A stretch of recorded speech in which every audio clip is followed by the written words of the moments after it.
তো দিনটা ছিল 16ই ডিসেম্বর, রবিবার। রবিবার ভোরের ভিডিও। দেখো এখন প্রায় ওই মোটামুটি 3:15-20 বাজে। তো এখন তো অন্ধকারই। তো আমাদের দেখো মন্দিরে সমস্ত লাইট লাগানোর কাজ কমপ্লিট হয়ে গেছে। আর আমি এই ভোরবেলা উঠেছি তার কারণ জানতে হলে তোমাদেরকে অবশ্যই পুরো ভিডিওটা দেখতে হবে।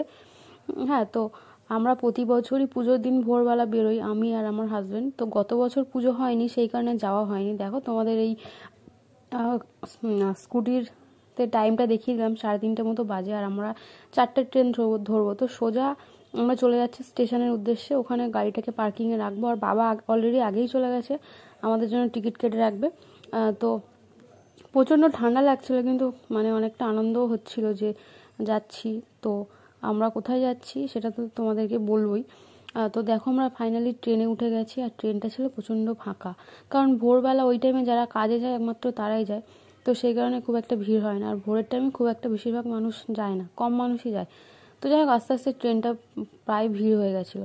তো আমরা শিয়ালদায় নেমে গেছি। আর এটা কোথায় আশা করি তোমরা বুঝতে পারছো। হ্যাঁ, এটা হচ্ছে হাওড়া ব্রিজ।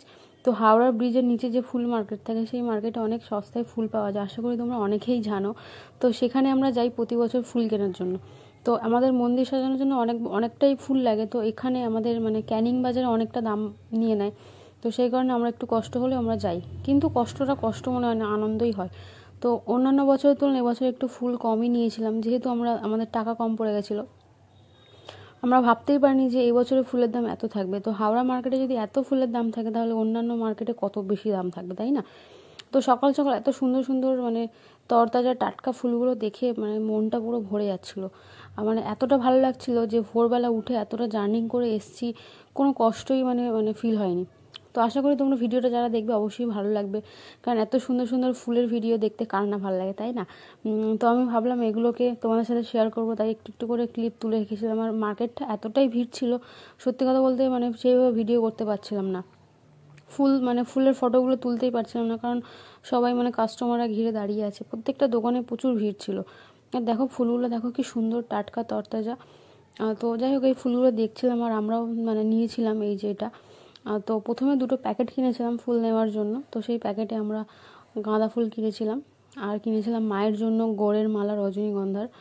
তো 2টো মালা আমাদের মায়ের মূর্তিটা যেহেতু অনেকটা বড়, সেই কারণে 2টো মালা জুড়েই একটা মালা করে মাকে পরানো হয়। তাহলে কি হয়, মায়ের গলা থেকে পুরো ঘট পর্যন্ত মালাটা চলে আসে।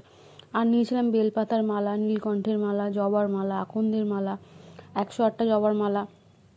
তো এইসব মিলিয়ে আমাদের প্রায় অনেকটা ফুলই হয়ে যায়। তবে ওই যে বললাম না, অন্যান্য বছরের তুলনায় এবছর একটু কমই হয়েছিল। তো যেখানে আমরা 4 ডজন না কত ডজন বেশ একটা আমি জানি না নেওয়া হয়, 6 ডজন মতো। আর এর মালা, গাঁদার মালা সাজানোর জন্য মন্দিরের বাইরে। তো এইবারে 6 ডজনের জায়গায় 4 ডজন নেওয়া হয়েছিল। তো সেই কারণে একটু কমই হয়ে গেছিলো।